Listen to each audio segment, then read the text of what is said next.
What's up, weirdos? I'm Felicia and I like scary movies, and today I am bringing you 5 terrifying religious horror films.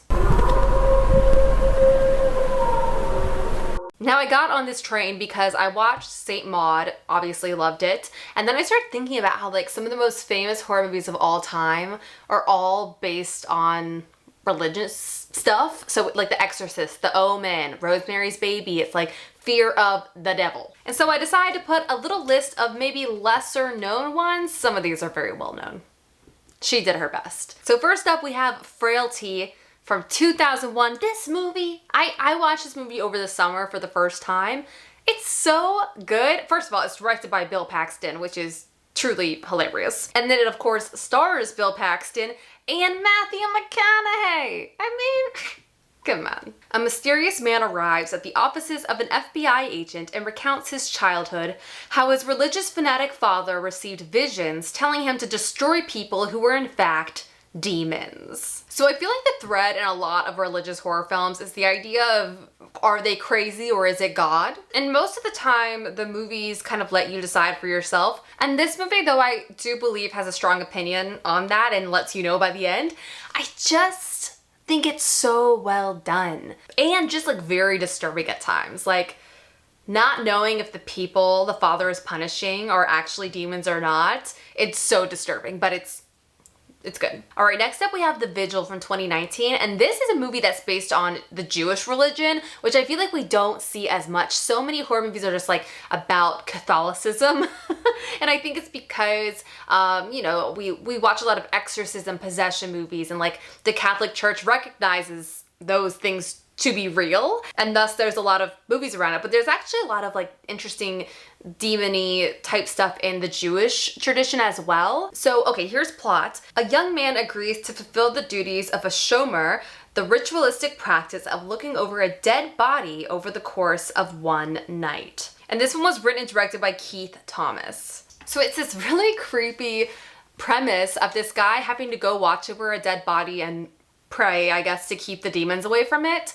In this movie, I don't know if that's actually in the Jewish tradition, but then he's in this house in the middle of the night, sitting next to a dead body with the dead body's alive wife upstairs, and you're just, you know, bad things are gonna happen. You know there's an entity coming, you know it's gonna scare you, and it does. Like this movie I thought was genuinely pretty frightening, and it had a lot of good just like jump scary, creepy haunted house vibes. It was good. I liked it. All right, the next one had to grow on me over time, and that is The Blackcoat's Daughter from 2015.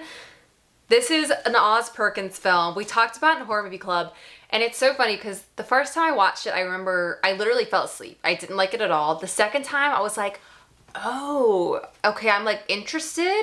And then I watched it again and then I was like, oh, I like it now. Isn't that weird? Like the more I watched it, the more into it I got. But the basic plot is 2 girls must battle a mysterious evil force when they get left behind at their boarding school over winter break. I mean, that's like the most general plot ever, but this basically ends up being sort of a devil worship mystery film.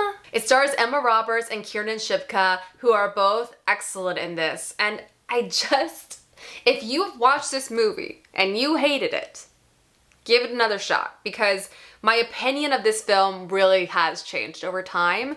And now I'm just like, oh, this is such a good, mysterious, creepy devil movie. Now the next one I know has been talked about to death, but I wanted to bring it up again, and that is The Witch from 2015.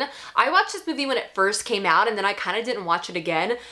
Dang it, it's so good, it's so powerful, and it's so scary. This is of course the Robert Eggers debut. A family in the 1630s New England is torn apart by the forces of witchcraft, black magic, and possession. So by the way, this stars Anya Taylor-Joy, who I have just over the years come to fall in love with as an actress. She is so good. And I think this movie is such a good blend of like, yes, like devil possession, scary stuff, and also like folk horror, because of like the isolation and the landscape. It's just so genuinely scary at times while also being like very beautiful.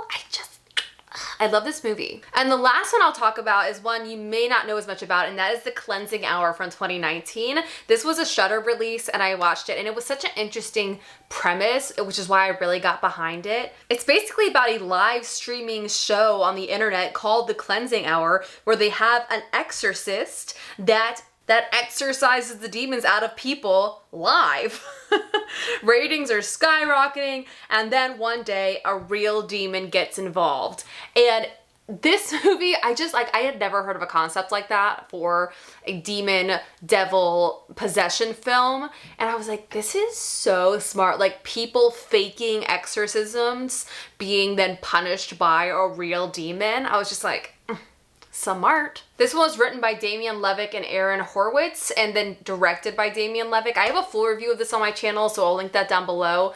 But overall, very creepy, very graphic, very possession-y vibes, and it's overall pretty good. And that's it. If you have any other religious horror films you'd like to recommend below, especially ones people haven't heard of, like don't say Exorcist, Rosemary's Baby, or The Omen.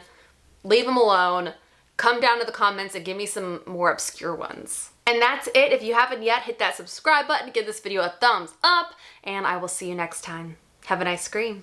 Bye.